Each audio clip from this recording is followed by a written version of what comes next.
We live in a world of abundance, which is fantastic. We have an abundance of coal, oil, and gas to provide us with energy. We have an abundance of water. We have an abundance of food. But despite this, we have overlords that are trying to create and fabricate scarcity.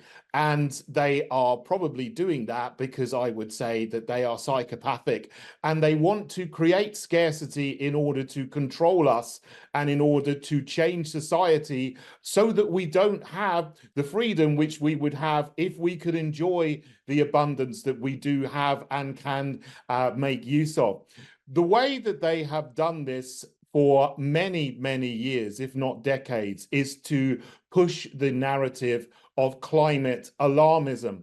And what that means is that they are telling us that carbon dioxide is a harmful gas, and therefore we need to reduce emissions of carbon dioxide and reduce any activity in any area which produces carbon dioxide gas. Now, as a chemistry graduate with a first-class degree in chemistry from St Andrews University, the same university as attended by the illustrious Prince William and Kate Middleton, no less, although I didn't know them because I was there 10 years before them.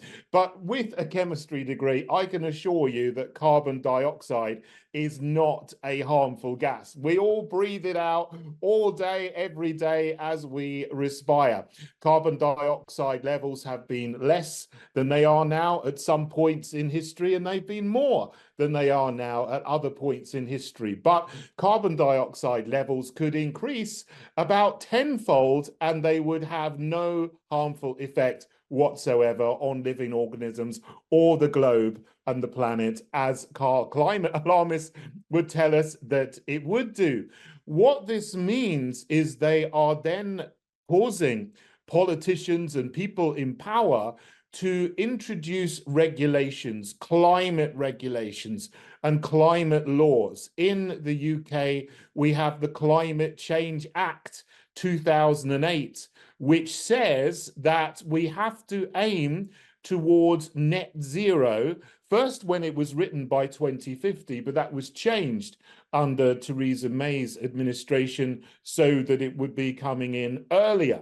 So they are now hell-bent on pursuing this policy of net zero, where we are not allowed to emit any carbon dioxide or only a very little bit, which would then be offset by things like planting trees or creating wind turbines and wind farms, whether they are onshore or offshore or solar panels and so on. Now, the thing with this is that wind turbines don't produce any electricity when the wind stops blowing, and they need 100% backup to be readily available all the time by continuous reliable forms of energy such as oil, coal, gas, and nuclear, which have to be the mainstays of our energy infrastructure and production facilities. Solar panels also don't produce very much energy at all when the sun stops shining, so they simply cannot make up for the destruction of our normal traditional energy infrastructure. But this has been taken a step further recently with the war on farmers, because the powers that be that are beholden to the climate alarmist narrative don't just want to end carbon emissions in transport, even though that is completely impossible, and energy production. They also have their eyes set on agriculture, because that has been earmarked as the next area of society, the next industry. The whole agricultural industry is the area that they now want to target to reduce emissions of carbon dioxide and also nitrogen gases as well.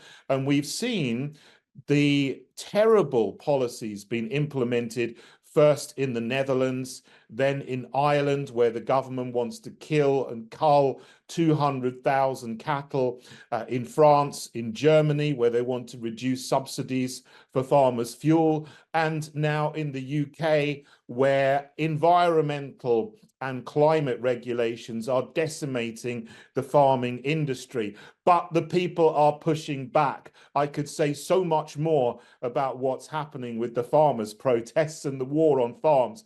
But the powers that be are not going to win this battle. We need to support our farmers and what they're doing. And we also need to stop voting for parties in our elections which are pursuing this climate agenda. And if we do that, we can push back and we can win this battle, and we can return to the world of abundance, which is ours by right.